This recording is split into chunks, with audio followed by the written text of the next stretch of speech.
Chers auditeurs, chers internautes, nous sommes extrêmement heureux de vous retrouver autour d'une nouvelle thématique. Et celle que nous voulons aborder cette semaine s'intitule « Diffuser l'amour ». C'est au travers du chapitre 55 et 58 du livre d'Ésaïe que nous allons décortiquer cette thématique. Et pour ce faire, nous avons deux invités, Pasteur Koné et Pasteur Thibault, qui se feront un plaisir de nous accompagner tout au long de ce développement. Permettez-nous de prier avec vous. Pasteur Koné. Éternel notre Dieu, alors que nous voulons nous pencher sur l'étude de ta parole et notamment ce passage important du livre d'Ésaïe, te demandons ton Esprit Saint afin qu'il guide notre réflexion et qu'elle apporte à chacun ce dont il aura besoin. Au nom de Jésus-Christ, nous t'avons prié. Amen. Amen. Le chapitre 55 d'Ésaïe est l'un de ces chapitres qui revigore le plus découragé, qui relève le plus désespéré. On y parle de pardon, d'amour, d'alliance et surtout de salut. C'est un concentré de bonnes nouvelles. Cependant, Ésaïe a parfois une manière caractéristique de s'exprimer. Lorsque nous considérons par exemple le verset 1er du chapitre 55, nous y lisons ceci. « Vous tous qui avez soif, venez aux eaux, même celui qui n'a pas d'argent. Venez, achetez et mangez. Venez, achetez du vin et du lait, sans argent, sans rien payer. » Vous aurez très certainement remarqué qu'ici, il y a une sorte de contradiction, de paradoxe, puisque le texte parle d'acheter, mais d'acheter sans argent. Comment pouvons-nous expliquer ceci, que le prophète puisse faire usage d'un tel paradoxe? Pasteur Thibault. Il est vrai que lorsque nous lisons Ésaïe 55, le verset 1er, à première vue, une forme de contradiction semble apparaître. Dans la dernière partie du verset où il est dit « Venez, achetez et mangez, venez, achetez du vin et du lait, sans argent, sans rien payer. » Mais en fait, il n'y a pas vraiment de contradiction lorsqu'on considère bien le texte. L'idée émise à travers ce verset devient plus claire lorsque nous tenons compte des mots « sans argent » et sans rien payer employés par le prophète dans ce verset. Ésaïe, ici, utilise une figure de style, souvent employée par les prophètes de l'Ancien Testament pour mettre l'emphase sur l'offre du pardon et du salut que Dieu va proposer à son peuple au verset 6 et 7 du même chapitre, lorsqu'il dit « Cherchez l'Éternel pendant qu'il se trouve, invoquez-le tandis qu'il est prêt, que le méchant abandonne sa voie et l'homme d'iniquité ses pensées, qu'il retourne à l'Éternel qui aura pitié de lui, à notre Dieu qui ne se lasse pas de pardonner. » Donc, le mot « acheter » ici semble être en contradiction avec le fait d'acquérir du vin et du lait sans argent, sans rien payer.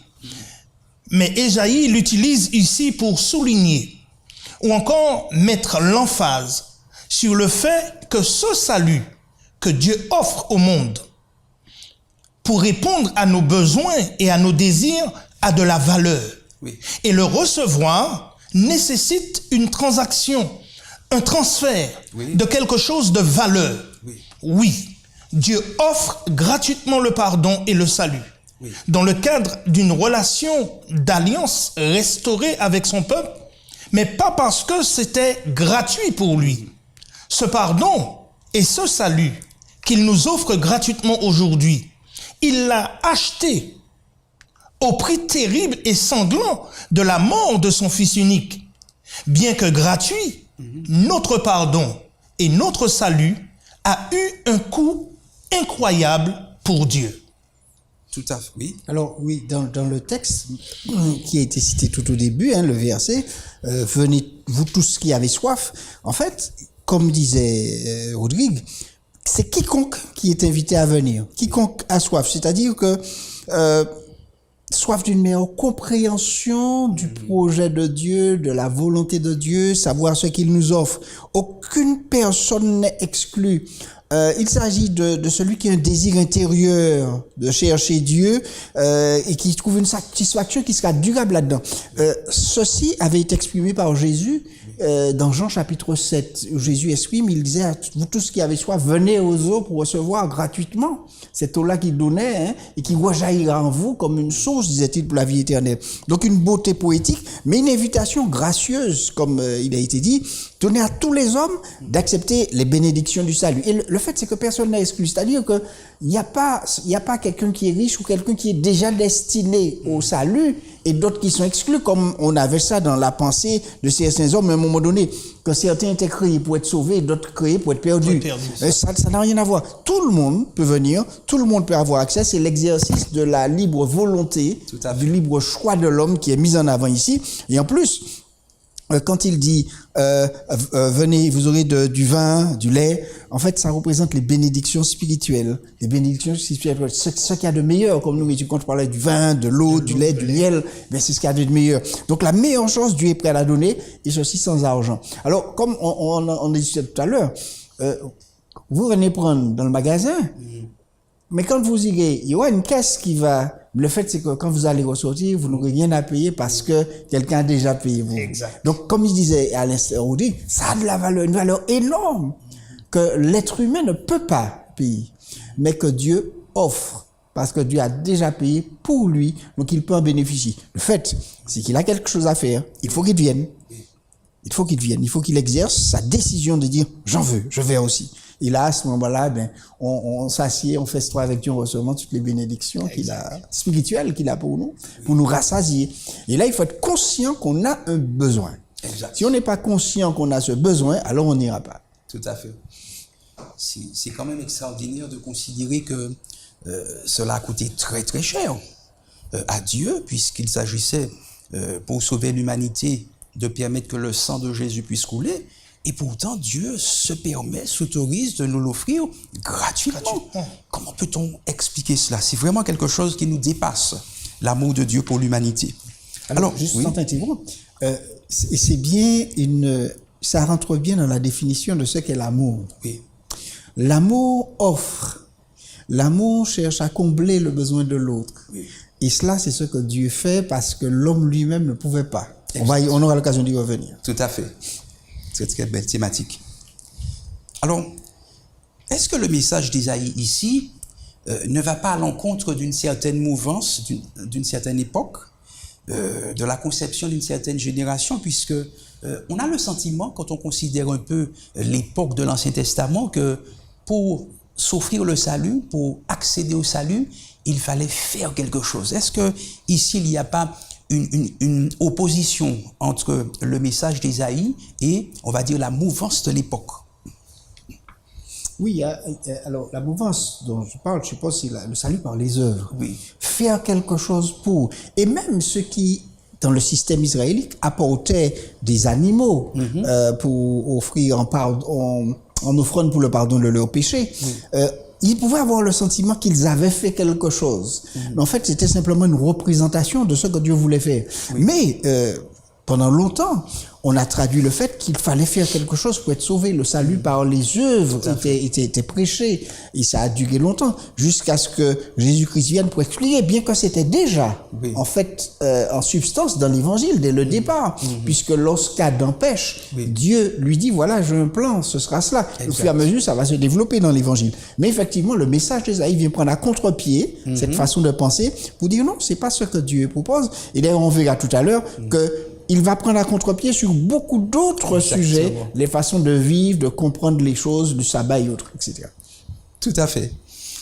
Oui. Si tu permets, comme je le dis souvent, l'évangile du salut dans l'Ancien Testament peut être comparé à un évangile embryonnaire et prophétique qui annonce ce qui doit arriver et comment Dieu va fonctionner pour éradiquer le péché et pardonner les pécheurs. Et dans le Nouveau Testament, cet évangile embryonnaire de l'Ancien Testament trouve son accomplissement ou encore son enfantement en la venue du Christ, en la personne de Jésus-Christ qui était annoncé et qui est venu pour accomplir ce que Dieu a préconisé pour le salut de l'humanité. Donc, l'évangile, en fait, de l'Ancien Testament et du Nouveau Testament, c'est le même évangile. D'accord. D'accord. Alors, justement, pour répondre à cette troisième question, est-ce qu'on pourrait considérer que le salut présenté dans l'Ancien Testament serait le même que celui présenté dans le Nouveau Testament? Donc, tu as répondu à la question. Donc, ces deux présentations du salut, en fait, sont une seule et même présentation en réalité. Il n'y a pas de contradiction. Il n'y a pas de contradiction, puisqu'en fait, depuis la Genèse jusqu'à l'Apocalypse, depuis le chute d'Adam jusqu'à aujourd'hui, il n'y a eu qu'une seule voie, en fait, vers le salut. Et c'est cette voie qui passe par la foi dans les sacrifices qui étaient offerts en la personne du Messie qui devait venir, en la personne de Jésus-Christ. Et cette voie passe par la descendance, selon Genèse 3, verset 15, d'Ève, qui est Jésus lui-même, et qui va venir pour remporter la victoire sur le péché pour l'humanité. Oui, le salut a toujours été par la foi. Oui. Hein, c'est une grâce de Dieu. Et tant dans l'Ancien comme dans le Nouveau Testament, comme a dit Rodrigue, ben c'est cette grâce qui est présentée. Seulement, les hommes avaient détourné cela à d'autres profits, et on sait comment parfois même l'Église a profité un petit peu de ça, faire payer pour obtenir certaines choses. Hein. Voilà, les indulgences et d'autres choses encore. Oui. Mais le salut a toujours été par la foi. Sur la base de la foi, que celui qui a confiance dans le plan de Dieu, bien lui fait confiance, il vient boire, il vient chercher la nourriture spirituelle dont il a besoin gratuitement. Et c'est pourquoi Isaïe insiste sur le fait que c'est gratuit. C'est gratuit, je n'ai rien à payer, je dois simplement croire et faire confiance à Dieu. Tout à fait. Et cela me fait penser un petit peu au discours de Martin Luther, qui a aussi collaboré, contribué au développement du protestantisme dans sa compréhension du salut, justement, et qui explicitait très très bien que le salut s'obtenait par la foi en Jésus-Christ, et non pas dans les indulgences qu'il fallait donner pour que les choses puissent aller mieux. Dans Matthieu 5, verset 3, les béatitudes, Jésus aussi rebondit là-dessus quand il parle des pauvres en esprit. Exactement. Hein, c'est un petit peu la même chose. Celui qui est pauvre en esprit, donc celui qui est sans argent, eh bien, il bénéficiera du royaume parce que Dieu a prévu pour ça. On n'a aucun mérite à offrir à Dieu comme prix du salut. Il n'y a rien que Dieu puisse offrir. C'est pourquoi on a des paraboles qui le montrent bien. Celui qui trouve cela, eh bien, il vend tout ce qu'il a pour essayer d'y arriver, d'y accéder. Et c'est où la valeur de ce que Dieu fait, parce que le salut n'a pas de prix. C'est la vie. Il a été payé par Jésus-Christ parce que personne, aucun être dans l'univers ne pouvait avoir cette valeur. C'est une valeur immense. Peut-on évaluer le prix de Dieu? Combien coûterait Dieu, ça? Alors, ce que tu viens de dire là me dépasse, dans la mesure où il n'y avait aucun autre moyen de sauver l'humanité. Non. Aucun autre moyen. Aucun autre moyen, parce qu'il fallait, c'était une vie, quelqu'un qui puisse donner la vie ou restaurer la vie. Et seul un être qui avait la vie en lui, qui possédait la vie, pouvait offrir sa vie pour que les hommes puissent en bénéficier. Et aucun être dans l'univers, parce qu'il n'y a que Dieu qui possède la vie en lui-même. Il fallait que ce soit Dieu lui-même qui fasse le geste. D'accord. Et Dieu a décidé de le faire volontairement. Et Dieu le Fils l'a fait volontairement, en accord avec les deux autres. Ils ont décidé que ce sera ça. Il offrira sa vie, qui est à lui, sa vie éternelle, sa vie, il l'offre pour que l'homme puisse accéder à nouveau au projet que Dieu avait pour lui lorsqu'il l'a perdu, lorsqu'Adam s'est laissé séduire. Et donc, c'est un prix qui est immense, qu'on ne peut pas évaluer. On ne peut pas évaluer ça. Et c'est pourquoi il dit, venez sans argent, parce que même si nous tenions l'argent, on ne pourrait pas. Et tous ceux qui accumulent de l'argent ne pourraient pas. Avec tout l'argent, tout l'or du monde, on ne pourrait pas payer cela. Et il dit, venez, mais venez, si vous avez soif, venez. Venez. Et Luc, si tu permets, dans le livre des Actes, mais cela encore plus clair lorsqu'il déclare dans Acte 4, verset 12, qu'il n'y a de salut en aucun autre, car il n'y a été donné sous le soleil aucun autre nom par lequel nous devrions être sauvés. Donc le salut ne passe que par Jésus-Christ et par personne d'autre. Exact. nous avions considéré ce prix précieux que Dieu a consenti à offrir pour le salut de l'humanité, et ce serait l'une des choses les pires que nous puissions commettre que de refuser un aussi beau cadeau. Nous voulons continuer sur cette thématique avec un autre texte d'Ésaïe chapitre 55. Dieu, dans Ésaïe chapitre 55, va faire cette déclaration. « Car mes pensées ne sont pas vos pensées, et vos voix ne sont pas mes voix, dit l'Éternel. Autant les cieux sont élevés au-dessus de la terre, autant mes voix sont élevées au-dessus de vos voix, et mes pensées au-dessus de vos pensées. » Alors, ce texte-là, il nous interpelle, et nous aurions souhaité connaître, savoir la signification que tel texte pourrait avoir pour nous qui vivons au XXIe siècle. Que signifie ce texte pour nous qui vivons au XXIe siècle, Pasteur Tribault? Je dirais que la déclaration faite par Dieu dans Ésaïe 55, les versets 6 à 9, où il dit que ses pensées et ses voix sont plus élevées que le nôtre, doit avoir pour nous aujourd'hui une signification importante et salutaire. Dieu, dans cette comparaison de ses pensées, de ses voix avec les nôtres, n'est pas en train de nous abaisser. En fait, il cherche à interpeller notre conscience, afin que nous portions attention à ce qu'il est sur le point de réaliser et qu'il a annoncé au verset 6 et 7 du même chapitre, à savoir, pardonner le méchant et l'homme d'iniquité qui est prêt à revenir à l'Éternel en abandonnant ses mauvaises voies et ses pensées pécheresses. Accepter et comprendre qu'un meurtrier, par exemple, qui ait violé une jeune fille de 6 ans, l'avoir coupée en petits morceaux pour s'en débarrasser, puisse recevoir le salut parce qu'il se repent et demande pardon à Dieu, comprendre cela est quelque chose pratiquement incompréhensible pour nous humains. Nos pensées et nos voix ne vont jamais accepter une telle chose. Et Dieu, lorsqu'il dit que vos voix et vos pensées sont au-dessus du mien et le mien est plus élevé, Dieu a un plan. Dieu a un plan pour notre salut. Et pour répondre à la deuxième partie de la question, le contexte, en fait, dans lequel Dieu fait cette déclaration d'Ésaïe 55 et donne le pardon et le salut aux pécheurs repentants est le contexte du plan du salut, comme on en a parlé à l'instant. Du plan du salut en Jésus, annoncé, et cela depuis le chapitre 50, les versets 4, jusqu'au chapitre 55, les versets 6 et 13. De tous les grands mystères de l'univers, le plus grand est sans doute du moins le plan du salut. Un mystère que nous commençons du moins à peine à comprendre. Que le Créateur de l'univers puisse s'abaisser pour revêtir l'humanité et vivre une vie de labeur, de souffrance, pour ensuite mourir en notre faveur, en sacrifice pour le péché, tout cela afin de pouvoir nous pardonner malgré nos fautes. Ça, c'est quelque chose que nous ne pouvons pas comprendre. Donc, il est important pour nous d'étudier cette thématique pour pouvoir cerner la vision de Dieu et comprendre le plan de salut qu'il a mis en place pour nous. Oui.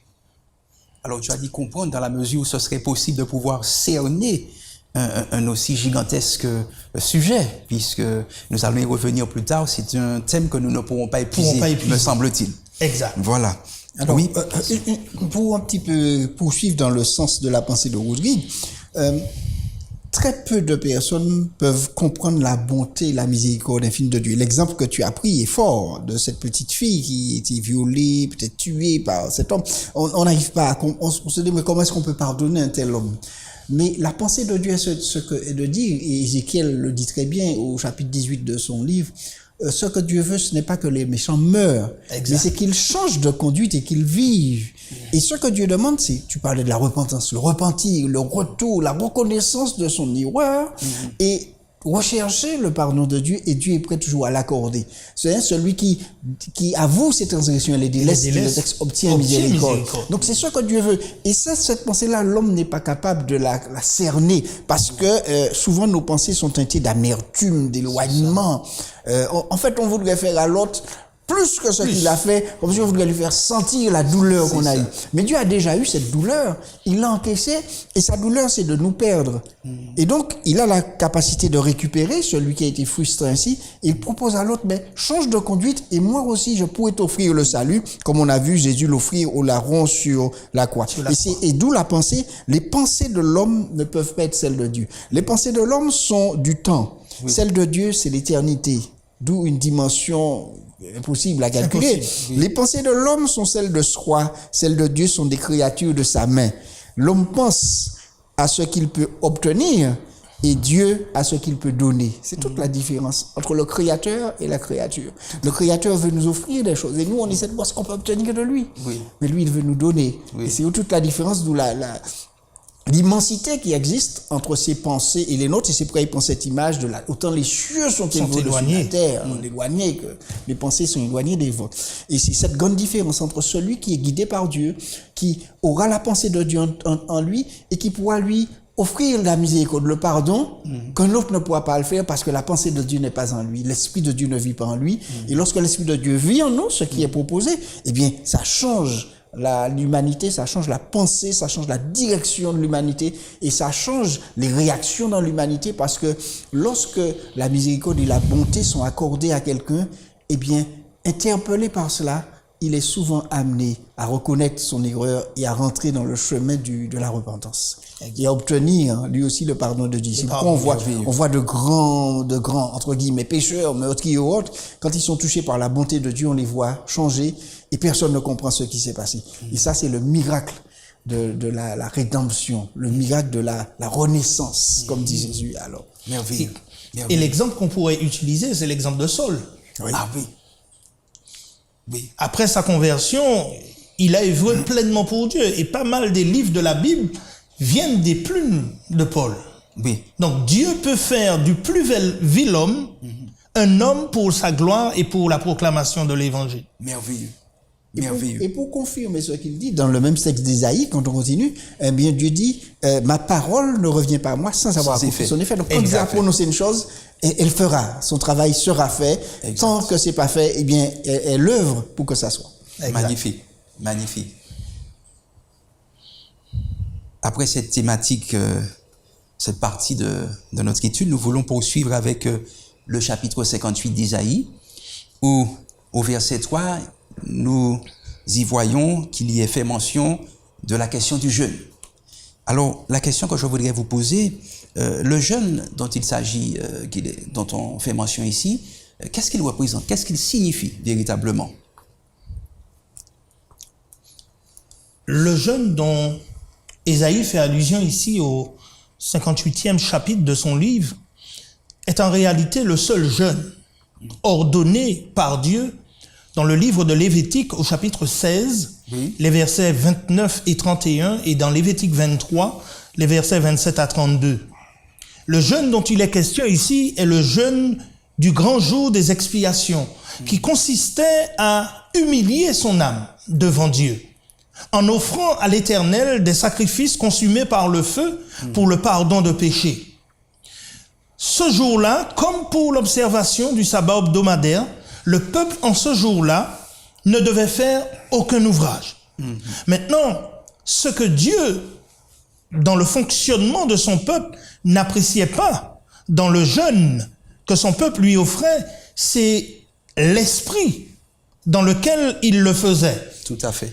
Il le faisait pour obtenir l'approbation de Dieu pour leur vie et de débauche, pour leur vie d'égarement. Et cela non pas par obéissance, de manière désintéressée.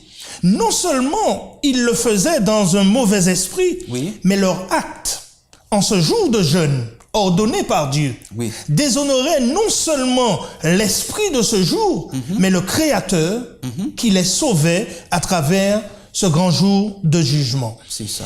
Ésaïe 58, les versets 2 à 4 nous rapportent les actions que le peuple commettait en ce jour de jeûne. J'irai directement au verset 4 où il dit « Voici, vous jeûnez pour vous disputer, vous querellez, pour frapper méchamment du poing. Vous ne jeûnez pas comme le veut ce jour, pour que votre voix soit entendue d'en haut. » Et Dieu, discutant avec son peuple, lui dit « Est-ce là le jeûne auquel je prends plaisir? Un jour où l'homme humilie son âme, courbe la tête comme un jonc et se couche sur le sac et la cendre. Est-ce là ce que tu appelleras un jeûne, un jour agréable à Dieu? » Au jour de ce jeûne, l'esprit et l'action du peuple déshonoraient Dieu. Et Dieu n'acceptait pas ce jeûne-là. Et il va maintenant au verset 6 et 8 du chapitre 58 leur donner le jeûne en fait qu'il agrée. Il va dire au verset 6, « Voici le jeûne auquel je prends plaisir.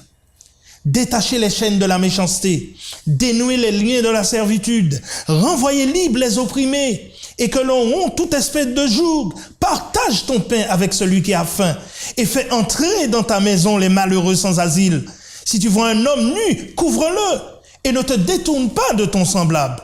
Alors, après que tu auras fait cela, alors ta lumière poindra comme l'aurore et ta guérison germera promptement. Ta justice marchera devant toi et la gloire de l'Éternel t'accompagnera du moins. » Et là, nous devons comprendre que ce Dieu, ou encore ce que Dieu demande à Israël d'antan, est la même chose qu'il nous demande aujourd'hui, lorsque nous venons en sa présence dans le jeûne et la révérence pour l'adorer.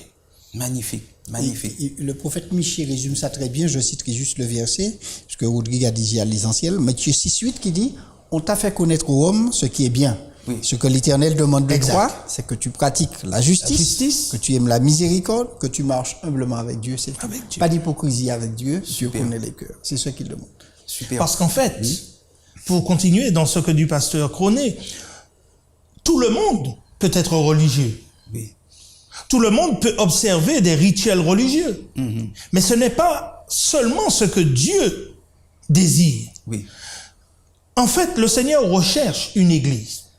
Il recherche un peuple qui prêchera la vérité au monde entier. Et cela, comme dit Jésus, en esprit et en vérité, mais surtout en parole et en action. Ce que nous prêchons, nous devons le vivre, afin que le nom du Seigneur soit glorifié. Merveilleux. Ce qui nous amène dans, je pense, la dernière question que tu avais concernant le sabbat. Je te laisse la poser avant de... Tout à fait. Vas-y, et je vais y répondre après. Alors, justement, concernant la question du sabbat, que je voulais vous soumettre ici, qu'est-ce que ce sabbat représente pour nous, effectivement, et comment le vivre à notre époque actuelle? Alors, il y a une chose que Dieu dit dans le texte, qu'il dit, quand on parle du vrai jeûne, il dit, si tu donnes ton pain à celui qui a faim, c'est ta propre subsistance. Alors, j'avais entendu un homme commenter ça, j'ai trouvé ça très beau. Il disait, il ne s'agit pas du pain, mais c'est ton pain. Ton pain. Donc, celui dont toi tu as besoin pour manger, tu le partages avec un autre qui, lui, n'en a pas.